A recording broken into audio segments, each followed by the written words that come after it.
The same time ఇప్పుడు opportunities గురించి మాట్లాడుకుంటున్నాం, credibility also comes first. So ఇండియాలో చదువుకుంటున్న ఆ స్టడీకి ద సేమ్ టైం అబ్రాడ్లో కొన్ని నేషన్స్లో చదువుకుంటున్న స్టడీస్కి సేమ్ క్రెడిబిలిటీ, సేమ్ వాల్యూ ఉంటుందా, లేకపోతే ఏమైనా డిఫరెన్సెస్ ఉంటాయా?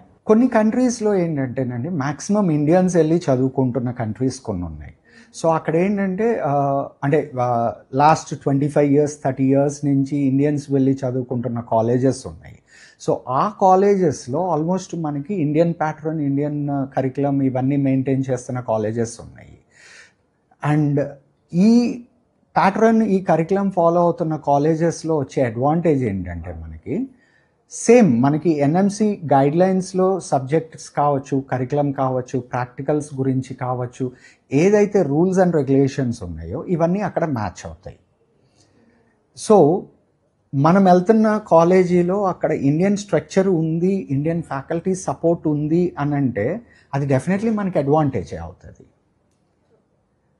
సో మనం ఇంకా ఇండియాలో కాకుండా అబ్రాడ్లో ఉన్న పేరే తప్పితే కంప్లీట్ మనకి Indian parameters, Indian structures with international standards add అవుతాయి.